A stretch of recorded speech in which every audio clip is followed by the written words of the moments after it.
Hi friends, hello welcome to our channel. నేనైతే ఈరోజు ఖాళీ అయిన అగరబత్తి ప్యాకెట్స్‌తో నేనైతే ఒకటి ట్రై చేశాను. ఇప్పుడైతే అది మీకు చూపిస్తాను.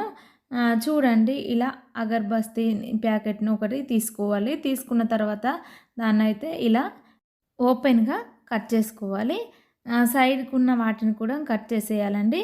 కట్ చేసిన తర్వాత ఈ 2 పీసులను మాత్రమే ఇక్కడ నేను తీసుకుంటున్నానండి. వీటినైతే తీసుకున్న తర్వాత దీనిలోనైతే ఒక్కొక్క దానిలో 4 పీసెస్‌గా కట్ చేసుకోవాలండి. కట్ చేసిన తర్వాత మిగతా బాక్సులను కూడా ఇలాగే కట్ చేసుకోవాలండి. చూడండి, ఈ సైజులో పీసెస్ ఉంటే సరిపోతుందండి. ఇక్కడైతే నేను కొన్ని కలర్ పేపర్స్ అయితే తీసుకుంటున్నాను. ఈ పీసులన్నింటినీ ఈ కలర్ పేపర్‌పై పెట్టుకొని మనమైతే అతికించుకోవాలండి.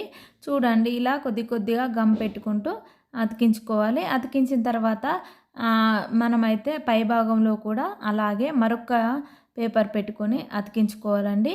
అతికించిన తర్వాత వీటినైతే ఒక చిన్న చిన్న పీసెస్ లాగా కట్ చేసుకుంటే సరిపోతుందండి.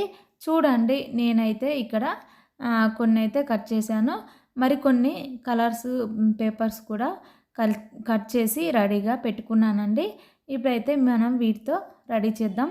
ఇలా రెడీ చేసుకున్న కార్డ్స్‌పై అయితే నేనైతే ఇలా వర్ణమాల ప్రిపేర్ చేస్తున్నాను. ఎందుకంటే పిల్లలకు ఐడెంటిఫై కోసం ఇలాంటి కార్డ్స్ అయితే చాలా ఉపయోగపడతాయండి.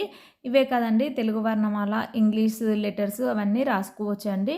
ఈరోజైతే నేను ఇలా ట్రై చేశాను. ఇంతటితో ఈ వీడియో కంప్లీట్ అయింది. మీకు నా వీడియో నచ్చిందనే అనుకుంటున్నాను. మీకు నా ఛానల్ నచ్చినట్లయితే లైక్ చేయండి, కామెంట్ చేయండి, సబ్స్క్రైబ్ చేయండి.